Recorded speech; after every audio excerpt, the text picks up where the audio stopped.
Hey everyone, how's it going this morning? My name's Chris. I'm from the technical support team here at Independent Solutions. Welcome to stock taking. As Jared said, we'll direct all questions to the chat and endeavour to answer those as best we can at the end of the session. So to start off with, I guess the most important question is probably why you would want to do a stock take, which for most people is probably a self-explanatory answer. But the first reason we would do it is to get a correct valuation and to update your stock levels to make sure they're correct. Generally, this is done by most stores at least once a year, predominantly towards the end of financial year. There's a lot of different reports that people generally need to complete tax and have a correct stock valuation to do those. Okay. So for those retailers that don't perform active stock control, now when I say active stock control, I'm talking goods receipting, invoicing, regular stock takes to make sure that your stock levels are always correct, and I call that active stock control. If you're not doing active stock control, then you're generally only doing your stock takes once every 6 months to 12 months, and that's just for valuation, tracking, and reporting. Okay. So there's 4 types of stock takes in Profit Track. So I'm just going to resume my screen share there. So I'm hoping you can all see Profit Track on the screen here. If you can't, please let us know. So there's 4 types of stock takes in Profit Track. So if we go to create a new one, you can see that there's 4 here. We have basic, snapshot, rolling, and valuation. So what we're going to do here, I'm going to go through a full basic stock take from start to finish. We're only going to do a few products as we don't want it to take up too much time and sort of go through how you would do that. But before that, I just wanted to talk about best practice. So best practice for a stock take, at least from us here, our best practice to make sure that your stock take is completely accurate or as close to 100% accurate as possible would be to use a basic stock take and perform this outside of trade hours. So you would collect all your sales, finish up for the day, or do it before you start your next day. You'd have everyone do their counts and you'd import that all into Profit Track and complete that before trading for the day. This limits any variance, particularly around floating stock, which you can get with a rolling stock take where people are potentially having things in trolleys and whatnot ready to buy them while you're doing a stock take if you're trading. Cool. So, yeah. All right. So let's run through a basic stock take to start with, and we'll go from there. So I'm just going to move this over to where you guys can see it. So here I've got one of our Dexter machines logged in to display. So if you're not using Dexter currently, this is our new device that you may have heard of called Dexter.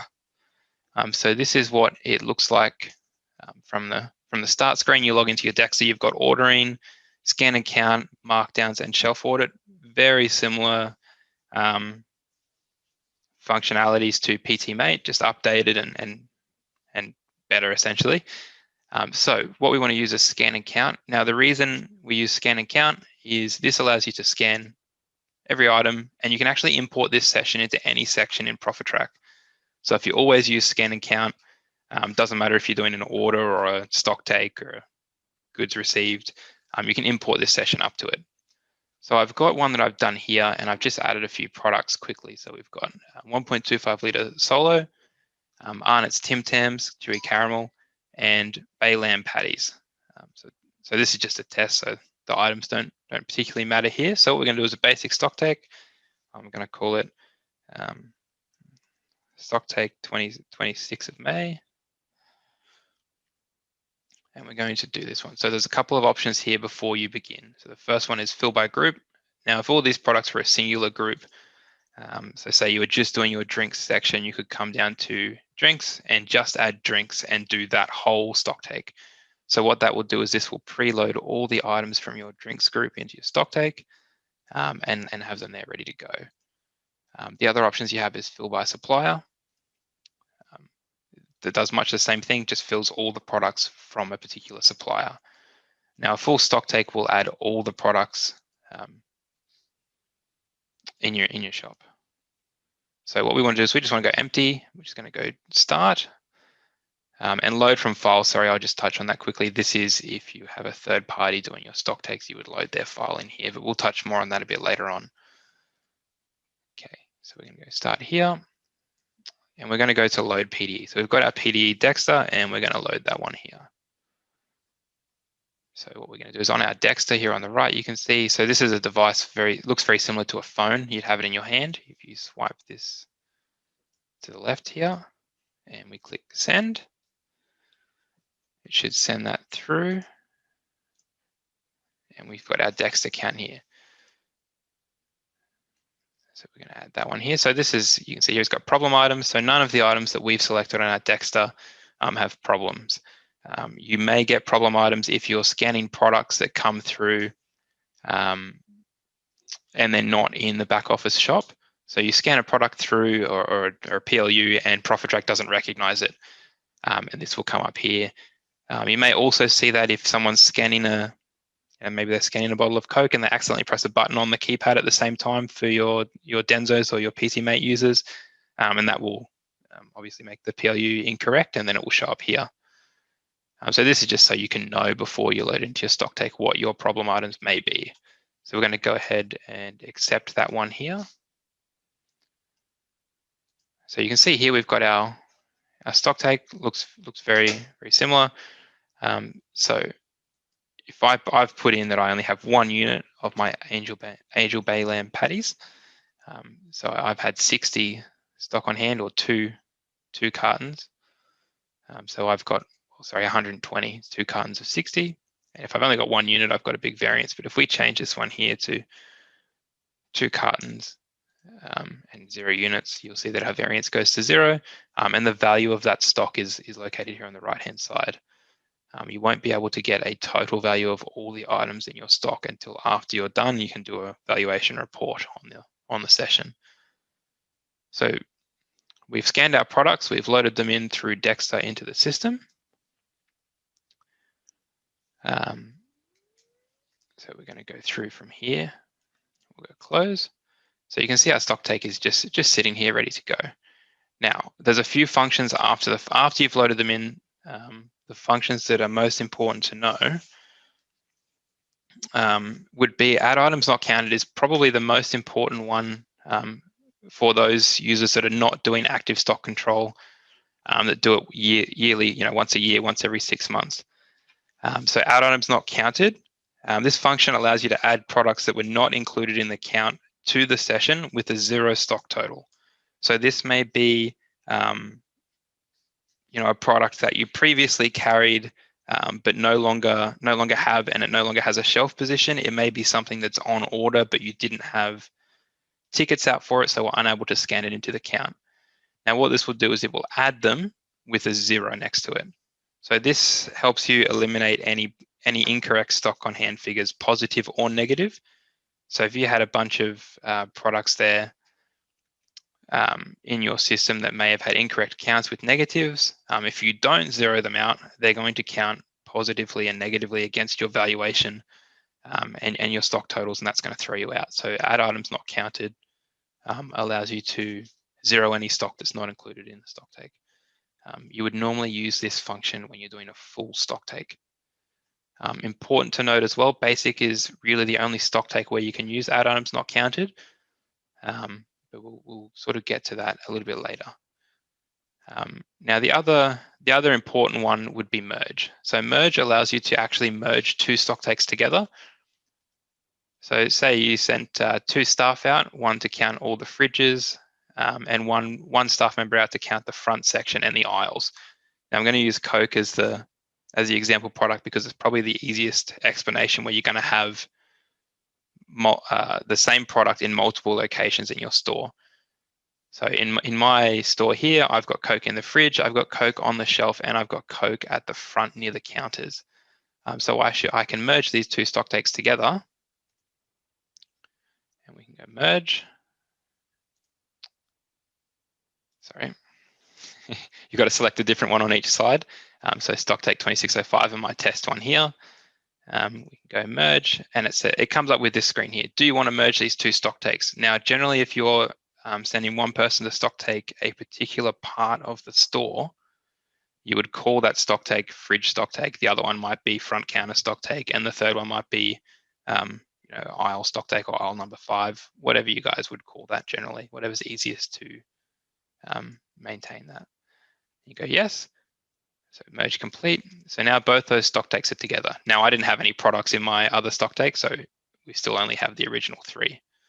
Now what that will do though, is if I had Angel Bay in both, it will then show up with, hang on, I'm just going to quickly do that again because this will be much easier to show. I'm going to add Angel Bay in here. So if we add Angel Bay into here, and if we say on the first stock take we did in fridge number 1, we had 2 cartons, but in the second fridge we found another 4.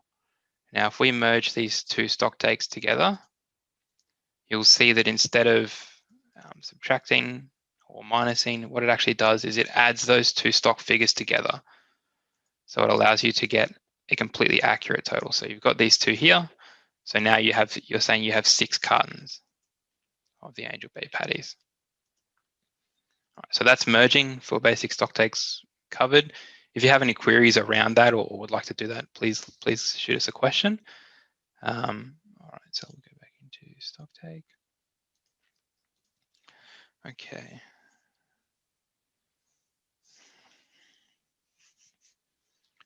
So perhaps the feature that gets forgotten about the most, I find in support by our retailers, is the ability to unfinalize your stock takes.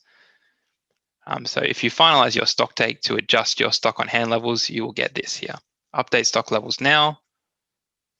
You go yes and come through. So now we've done a stock take. We've had our products loaded in from our PDE device. We've merged our 2 stock takes from different parts of the stores together and we've finalized them. So we've now updated our stock on hand count in the shop for those products.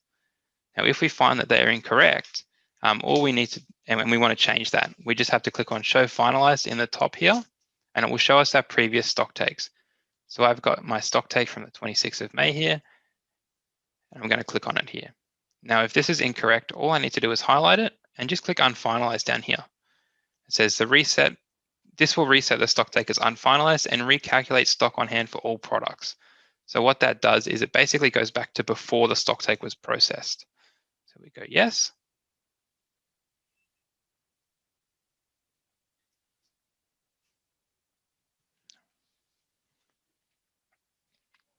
It takes a little bit of time there just to go through and do all that. So we're going to go back out. And if we go back in now, we'll be able to see that our stock take is there ready to edit again and change. Now, it's important to note, however, that you don't want to unfinalize a stock take that has been sitting there for a long period of time. The reason being is it will throw your counts completely out. So if you go back, a week later or 2 weeks later and unfinalize a stock take, whatever was in that stock take is going to be incorrect because you're going to have sold products, you're going to have received orders, and so those levels are not going to be the same. Unfinalizing is a very useful feature, particularly if you just make the mistake of pressing finalize by accident, like I've done 100 times. So you just click on finalize and you can back straight out and continue on with your work. Okay, so that's a basic stock take full and done. The process for actually doing a stock take remains very similar throughout the 4 methods that we have. So I'm just going to briefly touch on snapshot and valuation stock takes before running you guys through a full rolling stock take.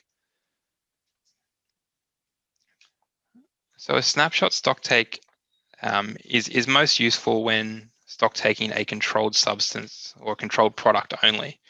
So if you're a chemist and you're selling particular medicines, or you're an IGA and you're selling cigarettes, that's the main section it's used for, particularly by our retailers, would be cigarettes. Now, what this does is when you begin the stock take, so if we go snapshot test, when we begin this stock take here, it actually takes a snapshot of your current stock totals. So at the time of pressing start, so at 11:15 a.m., this stock take and this is why it loads, takes a little bit longer to load, it's taking a snapshot of my current stock totals. So I need to add in some products here again. Similar way, I'm going to use the previous PDE load that we had before, just the same 3 products to keep it easy. So this has taken a snapshot on hand, my products, at the time of the beginning of the stock take. Now, why this is useful for controlled products is the fact that you have the ability to quarantine products while completing your stock take. So if you're at the front counter counting cigarettes and they're all in the cabinet there, if someone wants to buy it, you have the ability to say, yep, no worries, pull the packet of cigarettes out of the cabinet, scan them through your PDE, and then sell it. So you want to scan it through your account and then sell it, and that is because what the snapshot does is it goes my stock on hand level before the stock take was started, plus my count at the end. So if you counted 10 products minus my sales. So if you sold 4, you get 10 minus 4 equals 6 products left over in your stock on hand figure. Stock takes, however, or snapshot stock takes are really only useful for cigarettes, like I said, or other products similar. So I'm not going to go too far into that one today, but I don't believe most of our retailers will be using that a lot. Now, the other one that I don't believe many people will be using a lot would be the valuation stock take. Again, it operates very similarly. You come in here, you select your valuation. So we go test valuation stock take. And again, we're going to load some products in. So we're going to use our previous load of our 3 products here. So the valuation stock take does not update any stock on hand figures. It's only used for valuation purposes. So what that does is you'll load your count in of however many products you would like. So we can add a couple more here.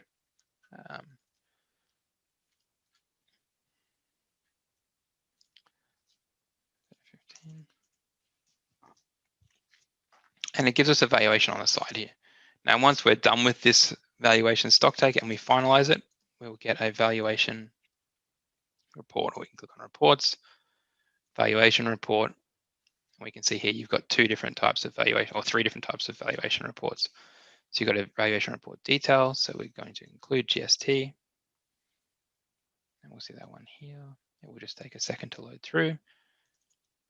So you get a valuation of your stock. Now it's important to keep note that you can get this exact same report out of all your stock takes.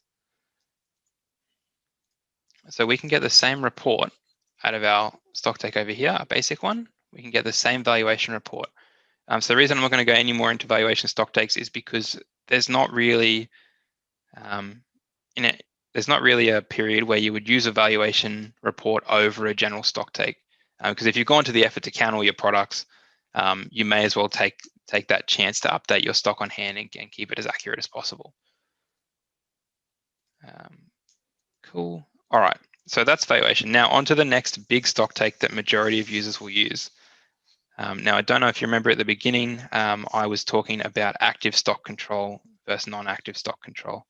So just to recap, the retailers who don't do active stock control will likely use a basic stock take, and you'll do those once every 6 to 12 months to keep your stock levels and your valuations on track. Now, for those who do perform active stock control and goods receipting, majority of you will probably be looking to use a rolling stock take because it allows you to stock take during trade. So there's no downtime essentially on your business. However, these are only useful if done regularly. You can't do a rolling stock take once every 6 months and expect that you're going to have accurate counts. A rolling stock take is designed to be done once every 2 weeks, once every month, and you do bits of the store at a time. So the most common practice would be to maybe do 1 aisle a week, and you rotate that. So you might do aisle 1 for the first week of the month, count that through. You do aisle 2. So if you have 4 aisles in your store, most of you will have more than that. But if you do your second aisle on the second week, third aisle on the third week, fourth aisle on the fourth week, and then you repeat that process the next month, so that every aisle is getting stock taked within the same period of time. So I'm just going to run through how to do that here. So I'm going to go new. So we would just choose rolling stock take. So we've got our rolling stock take here. Now the two options you get is count shop first or count storeroom first. So for majority of people, and what we recommend would be to count your stockroom first, so storeroom it says here, sorry. Now that's your shop products that are not on the shelf. They're in the back room. Maybe they've just come in an order, etc. Now the reason you would count those first is because once they're counted, you can quarantine that stock. So if you're at the back and you count your pallets of stock, you can then put a sign up and have nobody touch those until you're done with your stock take. And this allows you to just keep everything more accurate. So you count these ones here. And we would, again, from our Dexter, we would send across our Dexter count like this.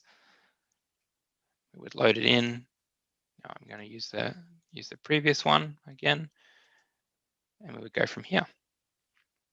So the same process as basic stock take. You go in, you scan your products, and then you upload them into ProfitTrack the same way. Now, one thing I haven't mentioned that I need to let you know is before you begin this stock take, you need to ensure that all your times on all of your computers and PDEs are the same. So the time on your back office computer, as you can see for me down here, it's 11:22. You can see on my Dexter, if you look up here just above scan and count, is also 11:22. So it's important to make sure that they're all the same time. Now, if you have your Dexter unit there available and ready, I can show you how to adjust that time if you need to. So what you would do is you grab your top black bar up here and you drag down, and you can see your little settings cog here. So we're going to click on our settings cog, and it will bring up our settings. So we're going to come down here, and we're looking for systems. So you can see under system here, it says languages, time, backup, and updates. So we're going to click on that one. And then we've got date and time. So if we click on this one here, you can see for us, we've got it set to automatic date and time. Now what that means is every time our device connects to the Wi-Fi, it's going to reach out to the centralized servers and pull the time from it. Now, if this is incorrect, what you can actually do is just flick this one on and off, and it should go and regather the time and correct it, and you should be good to go. Now, if you have troubles with this, please give us a call on the technical support line because you will need all your devices to be the same time to be able to perform your rolling stock takes correctly.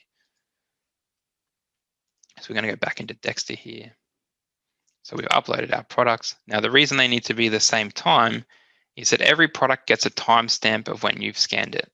So for these products here, I've scanned them all in at roughly 10:59. You can even see it goes to the second. So if we've taken our rolling stock take and we know that we've scanned all these products in at 10:59. Now, if I go to add a new product, we'll see that it adds the time from now. So if we go no sugar, we add a product in here and we go 10 cartons. So you can see here that this one has the timestamp of 11:23:47, which is our current time down the bottom here. Now, what this does is it enables your system to know that at 11:23 you scanned 10 cartons of 1.25 litre no sugar Coke.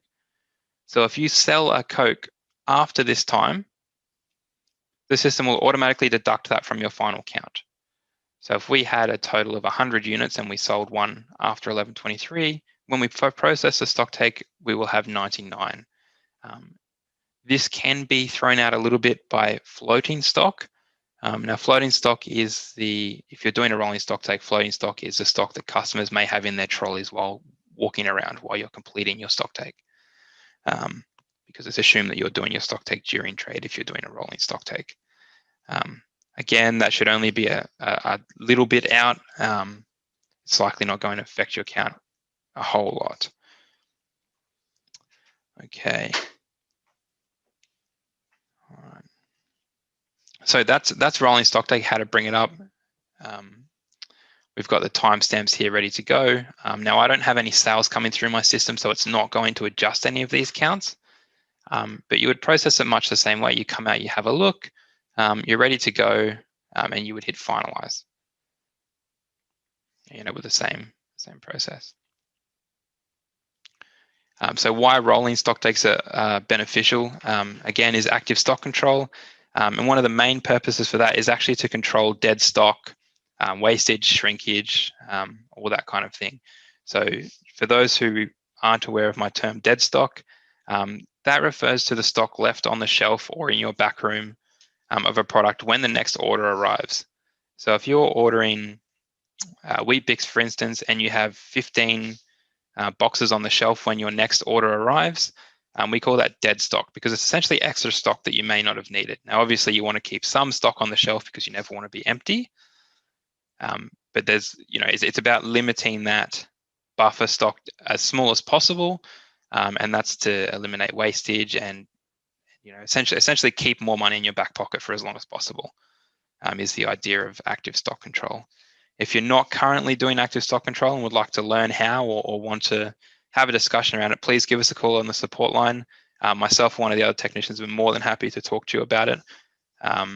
It's one of the things I actually most enjoy talking to people about. So please give us a call and we'll have a chat about that one. Now, last but not least in our Stocktake training, I guess, on how to do your Stocktake, is actually when you have a third party coming in to do your Stocktake for you. So some stores, particularly larger groups, will pay a third party company to come in and do the Stocktake for them. The most common group that do that or that we deal with is RGIS. You may have heard of them. They just basically come in and they do a Stocktake for you. Now, what they're going to do if you choose to employ services like that is they're going to ask you for a file or an output of your shop products. So in order to get that, you would come to Setup, Shop Setup, and you have here a complete shop products export. So you click on this one here, and you can see on the left here, there's all these available fields that you can select. However, we don't really need to worry about that because on the right here, we have a couple of presets, Margin Master, All Fields, and General Stocktake. Pretty self-explanatory. For this one, we want to be choosing General Stocktake. We'll give our file a name. We'll say RGIS export for the sake of that one. And I'm going to save that one on my desktop here, RGIS export. There we go. And you'll see it comes through. It exports that data all the way through to the end. And it says successful. So now you're going to have a file, which I'll show you on your desktop here. Sorry, excuse me, guys. Just going to have to drag that from my other screen. So you'll see that we've got a file export here that says RGIS export. And you provide that to your stock takers. They'll then use that in their system to Stocktake, and they'll provide you with a file back to import into ProfitTrack. Now that's where we're going to touch back on our basic Stocktake here with our load from file. So when you receive that file back from your stock-taking company, you would come down here, you click on your little folder here to bring up the search, and you can import your file. Now the file they provide back will not be the same format as the one you give them. So we can't actually import this because this will fail because they actually will provide you back a different file than the one we send them. And you import that one there, then it shows up as a Stocktake in here. You can then look at the figures, confirm they're correct, and finalize it. So look, that is how to go through and do from start to finish our two most used Stocktakes, which would be basic and rolling. I would be recommending that stores use only those two. Snapshot and Valuation have, the reason I would recommend not using those is basically just that their functionality is covered better by basic and rolling Stocktakes. It's as simple as that. They're sort of older versions of Stocktakes that are just not really required. So just to recap, I guess, and if you have any questions regarding this, please shoot them through the chat. I'm sure Jared's got a few written down for me. So why we Stocktake?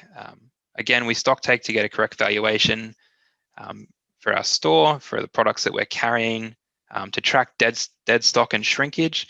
The idea of a stock take is basically to try and make sure that you can keep as many products as you can on your shelf and track that, and make sure that you keep as much money in your back pocket as possible.